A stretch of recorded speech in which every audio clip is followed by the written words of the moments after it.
Imagine growing up where every sound you made a giggle, a whisper, even a breath became a trigger for punishment, not from a stranger, but from your own mother. This is the story of how silence became my prison, and how breaking it set me free. This is the story of how silence nearly killed me, and how breaking it saved my life. They say your earliest memories shape you. Mine was tasting a dish towel, shoved in my mouth to make me stop crying after I scraped my knee at age 6. I remember the smell of grease, mildew, detergent that never quite masked the rot. I had tripped on the sidewalk, no blood, just shock, and when my tears came, so did her rage. My mother called it misophonia. She said sounds made her feel like her brain was being clawed apart, the way others flinch at nails on a chalkboard. She claimed to live with that. Always. And I was the walking offense. But that wasn't the worst part. The worst part was that I believed her. I believed her when she told me my sobbing made her nauseous. I believed her when she said my breathing at night was too loud, and that's why she needed to blast a foghorn into my bedroom when I snored. It was behavior correction, she said. She was helping me, so I learned to sleep without making noise. I learned to cry with my face buried in a pillow, mouth closed. On my 9th birthday, she gave me a handmade report card. Blank rows, no grades, just a title written in bubble letters, quiet points. I thought it was a joke, some weird game. Then she opened the fridge. Every food item had a sticky note. 2 points for bread, 5 for cheese, 10 for anything with protein. I could earn points by staying quiet, not just in school, but always. The longer I went without making noise, the more I could eat. If I snored, I lost points. If I dropped a spoon, I lost a dinner. She made rules I didn't understand, then punished me for not following them. But I was 9, with big brown eyes and a heart that still loved its mother. So I smiled, and hugged her, and said nothing. That night, I had air for dinner and dreamed of steak I'd never afford. The next morning, I followed the rules. Got dressed at school to avoid the rustle of clothes in the house. Tiptoed instead of walking. Brushed my teeth with my mouth open so the water wouldn't splash. That evening, she handed me the birthday report card again. 30 points, she beamed. You did so well. She let me choose dinner from the fridge. Everything was on the menu, except the ice cream. That was 20 points. I settled for steak. Not my favorite, but it felt like a reward. She cooked it until it was rubber. Chewing made noise. That was the trap.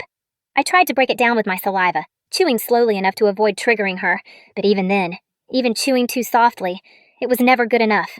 I spat it into a tissue when she wasn't looking, but she saw. What the hell do you think you're doing? She screamed. A cow died for you. She grabbed the tissue from my hand and shoved it back toward my mouth. Eat it. Now. And I did. Because I knew the sound of defiance was louder than chewing. I opened my mouth and the spit-wet meat slapped against my tongue with an accidental click, tongue against teeth. And that was the moment the air left the room. She went still. Then she exploded. She called me names. Disgusting. Disgraceful. A beach. Because I wasn't even worthy of the right insult. She snatched my quiet points card and burned it on the stove. Flames licked the hearts she'd drawn. You think noise doesn't hurt me? I'll show you pain, she shouted, dragging me by the wrists toward the burner. The fire was inches from my fingers. She didn't push them in, but she wanted to. You feel that. That's 20% of what I feel every time you make a sound. I didn't cry. I didn't make a sound. Because even then, my instinct told me silence was survival. And that night, I had nothing. No points. No food, just silence. 3 days passed without food. Not because we had none, but because I had no more quiet points left to buy it. I drank water like it was soup, chewed my lip to distract from the hunger, and moved slowly so my body wouldn't burn energy I didn't have. When I collapsed in class, all I remember was the sound of my head hitting the floor, and then everything went black. When I woke up in the nurse's office, there were adults all around me, voices, hands, soft murmurs, and yet my first words were not about the pain or the dizziness. I whispered, I'm sorry I fell so loud. Please don't starve me again. It wasn't meant for them. It was for her.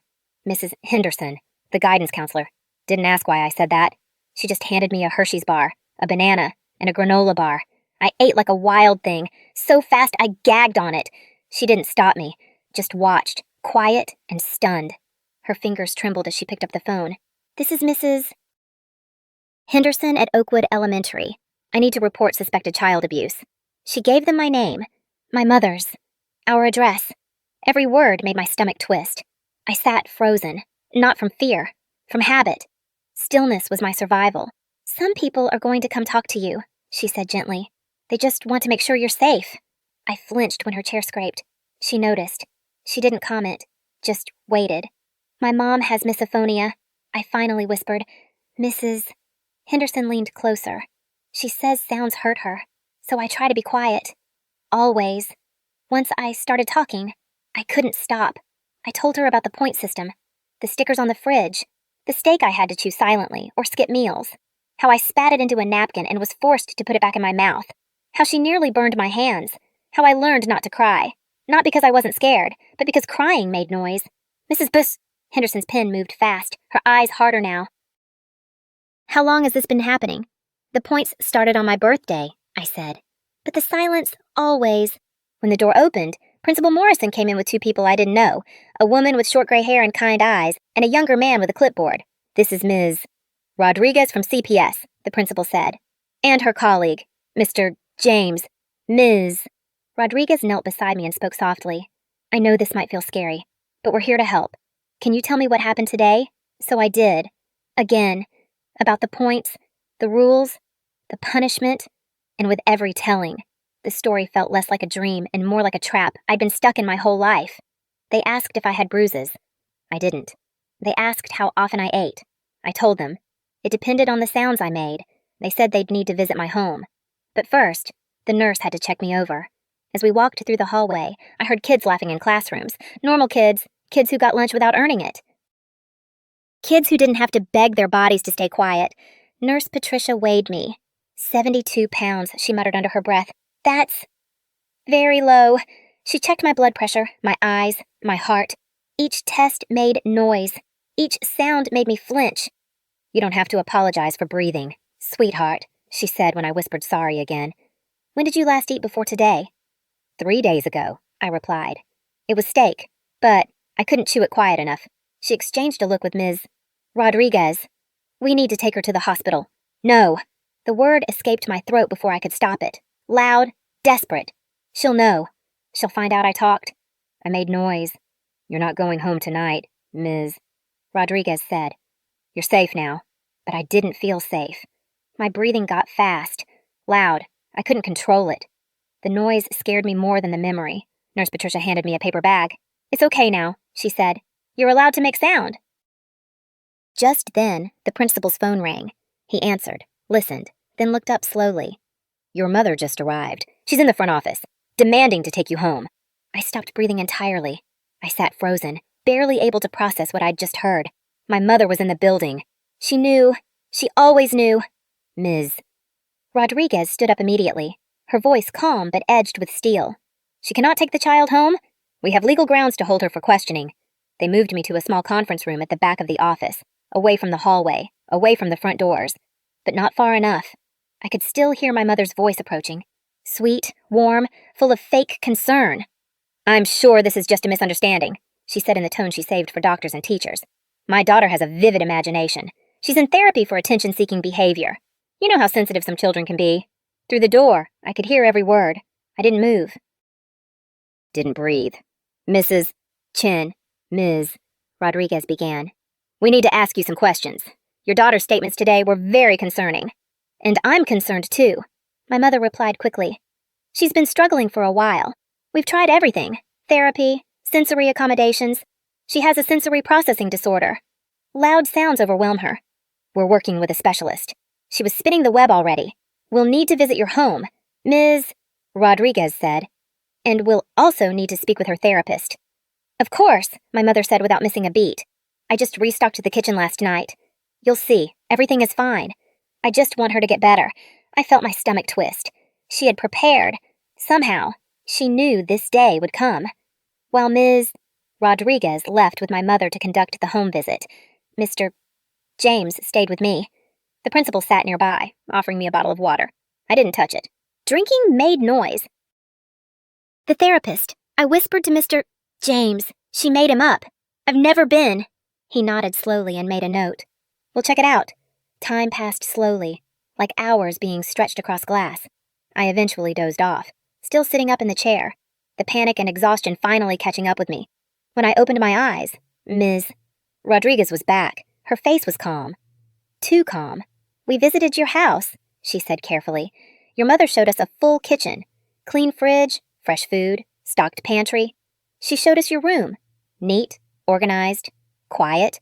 My chest tightened. The point system chart, I asked. The sticky notes on the food. There was nothing like that, she said. She told us she uses a behavior chart, something common for chores. We didn't see anything inappropriate. She took them down, I whispered. She knew you were coming. We'll keep investigating. She promised, but without immediate physical evidence. For tonight, you'll have to go home. The floor felt like it shifted under me, but I fainted. I said, I haven't eaten. The nurse said I was underweight. Your mother provided medical records. She says you've been struggling with disordered eating, that she's trying to help you. That's not true, I said, but the words barely came out. Years of silence had stolen the strength from my voice. Ms. Rodriguez leaned in, handed me a card. If anything happens, anything at all, call this number. We'll be back for a follow-up. The drive home was quiet, but it wasn't peace. It was the kind of silence that screams. When we pulled into the driveway, she finally spoke. You've made things complicated, she said, voice calm, too calm. But I have a solution. Inside, everything looked different. The fridge was spotless. No stickers, no charts. But on my bed was a new item, a pair of noise-canceling headphones and a white noise machine. Your new therapist recommended them, she said. You'll wear them at home, except during meals. Doctor's orders. It helps with your condition. She placed the headphones on my head and turned on the machine. The rush of static swallowed the world. I couldn't hear her steps, couldn't hear her breathing, couldn't hear if she was behind me. I reached to pull them off. She screamed, loud, sharp, sudden, and I froze. Here, she said, holding up a paper. Doctor's note. If you don't follow your treatment plan, that's medical non-compliance. And that won't look good for your little CPS friends. I put the headphones back on. The static roared. And just like that, the rules had changed, but the prison remained. The white noise machine filled my ears with a constant rush, like being trapped beneath an ocean wave that never crashed, just lingered, endless and heavy. It was supposed to block the world out, and it did. I couldn't hear my own footsteps, couldn't hear the creak of floorboards. Couldn't hear if she was behind me, watching, waiting, listening for any sign I might make a sound. I wore the headphones from the moment I walked through the door until the moment I went to bed. Except at dinner. That was the only time she'd reach up, gently remove them, and smile like everything was normal. The meals were better now. Real food. Nothing burnt, nothing rationed. And yet, the silence was worse. Every bite, every movement of my jaw felt like a gamble. I chewed with my mouth half open, tongue pressed flat, just like I'd been trained. Over dinner, she spoke softly, pretending to be casual. CPS is coming back tomorrow, she said as she cut her chicken with precision. You'll tell them the headphones help, that you're eating better, that things are improving. I nodded, because I had no other choice. That night, she made me wear the headphones to bed. They help regulate your nervous system, she explained, just like the doctor said. There was no doctor. But there was a note, typed, signed, stamped with fake credentials and believable language. She had prepared everything. The static never stopped. I lay still in the darkness, unsure if she was in the room or not. I couldn't hear her. That was the point. I flinched at my own breathing, unsure how loud I was beneath the rush of artificial waves. I kept my lips parted slightly just in case my exhales were too sharp. The next morning, school felt like freedom. A temporary reprieve. I slipped off the headphones the moment I stepped off the bus. The world flooded back in. Footsteps, voices, chairs scraping, pencils tapping. Every sound felt too sharp, like I'd been underwater too long. Mrs. Henderson saw me in the hallway. She smiled softly. How are you doing today? I wanted to tell her everything. About the headphones. About the lie. About how my mother had erased every trace of the truth. But I hesitated. She has the house full of food now, I said instead, avoiding her eyes. And you're eating? She asked gently. I nodded. Yes. But then I paused. Something inside me twisted. There's still something wrong. Mrs. Henderson leaned in, her brow furrowed. Tell me. She gave me headphones, I whispered, and says they're part of treatment. Her expression changed, a flicker of concern, confusion. What kind of headphones? Before I could answer, the classroom door opened behind us. My mother stood there, holding a manila folder, her face lit with a bright, practiced smile. Sorry to interrupt, she said sweetly. Just wanted to drop off some medical documents for the office. My blood turned cold. Mrs. Henderson stayed calm. Of course. I'll make sure they get filed. I was hoping to speak with you, my mother said, still smiling. About my daughter's new treatment plan. Her therapist wants her teachers to be informed. They stepped into the hallway. Through the narrow window in the door, I watched her speak, calm, kind, animated. She gestured to the papers. Mrs. Henderson nodded slowly, her posture stiff but polite. The conversation was short. When Mrs. Green Henderson returned, her face had changed. That soft concern she always wore was still there, but now it was mixed with something harder to define. Uncertainty. Doubt. She explained about the headphones. She said, "Showed me the treatment plan from Dr. Nichols." I shook my head. "There is no Dr. Nichols, Mrs." Henderson hesitated. "It looked official. Letterhead. Dates going back months." She said, "Denying help is part of your condition." I didn't speak. I didn't know how. The trap was working. By lunch, my mother was still at the school. She hadn't gone home after handing over the papers. Through the office window, I saw her laughing with the front desk staff, pointing at something on her phone like a doting, involved parent. To everyone else, she looked helpful, kind, devoted. To me, she looked like a cage. That afternoon, a substitute teacher I'd never seen before was supervising lunch. She looked young, maybe in her 20s, with short, dark hair and eyes that didn't glaze over like the others. Her gaze moved slowly, purposefully, taking in everything. When her eyes landed on me, she didn't look away. I sat alone, eating the sandwich my mother had packed. It was neatly cut, full of protein, the kind of food that makes parents look good. It tasted like cardboard, like silence. The substitute appeared again a few days later.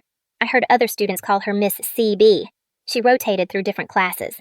But no matter where I was, I always caught her watching me. Not in a suspicious way, but like she was trying to read something I couldn't say out loud. One day, she took over my math class. While she wrote equations on the board, I started tapping my pencil, lightly at first, then with more intention. Tap, tap, pause, tap. It was Morse code. A pattern from an old movie my mother once let me watch before the point system began. Miss CB froze mid-equation. Slowly. She turned to look at me. Our eyes met. Her hand trembled just slightly before she turned back to the board. After class, as the other students filed out, she called to me casually. "Can you stay for a moment? I need to ask about your homework." My heart pounded. She wasn't supposed to be here today. My mother would notice if I didn't come out quickly. I stepped forward slowly. She sat at her desk and quietly slid a blank piece of paper toward me.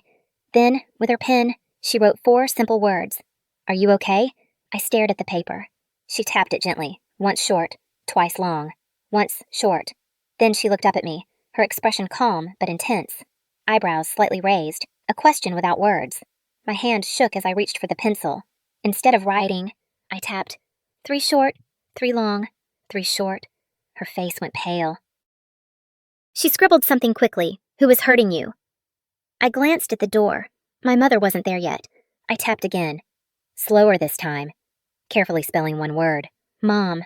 Her jaw tightened. She didn't say anything, just wrote one final line, "I'll help. Be careful. Act normal." I nodded. Then I walked out into the hallway, my hands sweating, my heart thudding so loud I was sure everyone could hear it. That night, my mother was different. She watched me more closely, said nothing during dinner, only studied me, too quiet, too controlled, like she could smell disobedience. "Interesting day at school," she asked after a long silence. I shook my head, keeping my eyes down. "Miss CB seems nice," she said slowly. "Young, idealistic. Probably thinks she can save the world one student at a time." She smiled, but her voice was ice. "Shame she's only temporary. I heard she might be transferred to another district soon." I didn't move, didn't blink. She knew. Somehow, she always knew. The next day, Miss CB was gone. She didn't show up the day after that, either. Or the one after that. A week passed before I saw her again. And when I did, she wasn't in my class. She was standing quietly at the back of the art room, covering for the regular teacher. Her shoulders were tense. Her eyes didn't meet mine. She looked different, smaller, like someone who had seen too much, too soon. We didn't speak that day, but as I reached for my paint palette, I noticed a tiny piece of paper folded and tucked underneath. I slipped it into my pocket and waited until I was alone in the bathroom to open it. The note said, "She did this to another child. I found proof. The guidance counselor is building a case. Hold on." My hands shook. Not from fear this time, from something dangerously close to hope. But hope is a fragile thing. And in my house, it was hunted. That evening, something was off. My mother paced the kitchen more than usual. Checked her phone constantly. Didn't say much. Her silence wasn't calm. It was calculating. "There's been staff turnover at your school," she said while I chewed dinner as quietly as possible. Nothing to worry about, but I could see it in her eyes. She was adjusting her plans. That night, the pills she gave me tasted bitter, more potent than usual. I tried to keep my mind sharp, tried to fight the fog, but everything started to blur. I heard her phone conversation faintly through the static of the headphones. Yes, I think it's time. The residential facility you mentioned. How soon could they take her? My heart dropped. The room tilted sideways. The last thing I saw before sleep took me was her standing in the doorway, silhouetted against the hallway light. Soon, sweetheart, she said gently. Very soon. This will all be over.